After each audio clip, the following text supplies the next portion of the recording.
How's it going out there? My name is Rolf Jones. I'm a freshman mechanical engineering student from the illustrious city of Atlanta, Georgia, and I am currently at Florida Agricultural and Mechanical University.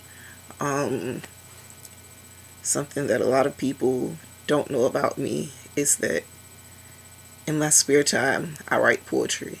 And even though I don't do a lot of it anymore because I have a lot of different interests, every so often something strikes me as particularly poetic.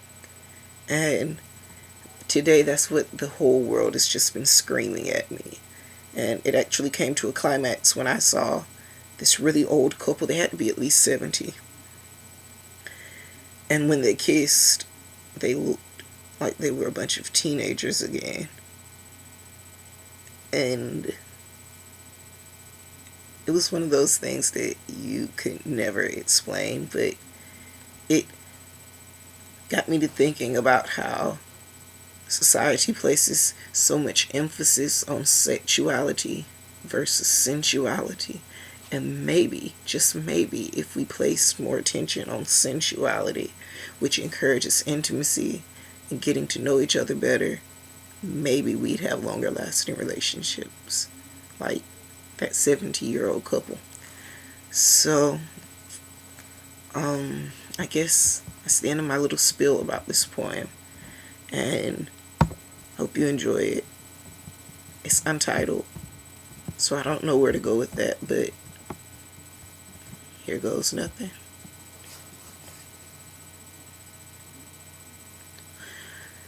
Anticipation.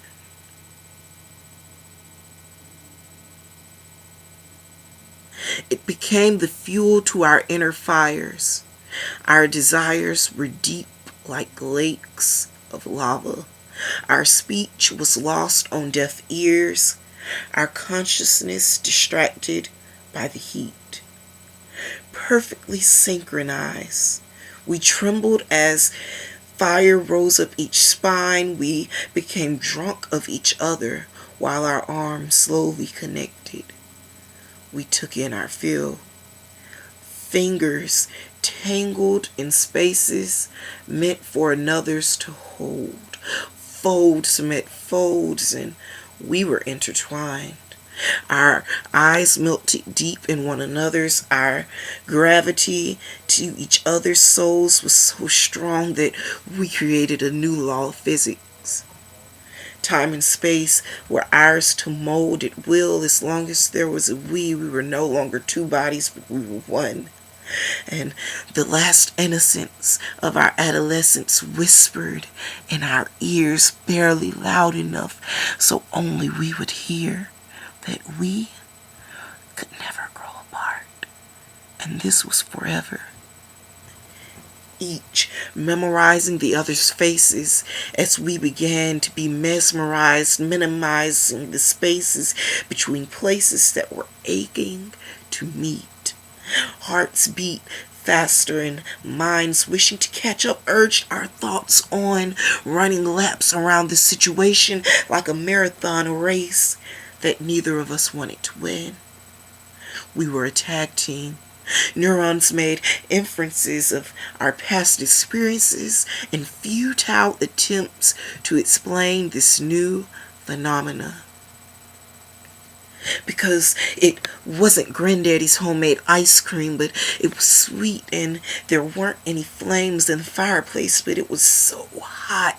And we weren't on a roller coaster, but it was thrilling. Was it the complexity of quantum physics, or the simplicity of our childhood, or the beauty of the morning dew on a flower?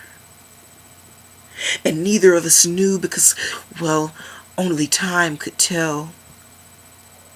We were whisked back to the moment, and our very beings quivered, restrained under slivers of apprehension that we might have just missed out on this moment. And in the seconds that followed, this seemed like hours. A gentle hand took a trembling chin, and lips made space disappear, and our earnest prayer was for it never to be seen again. But we ran out of breath. who needed air when we had each other. Coming back to earth, our moment ended. Toes uncurled, hormones found calm from a storm. Eyes opened and reintroduced themselves to reality. As we refamiliarized ourselves with each other's face, conclusion came with an embrace. Your face, one I swore to myself that I would never forget. Forever embedded in my mind, you smiled and made the kiss that we shared complete or incomplete. For this kiss was never shared by me. From the Journal of a Dreamer. Peace.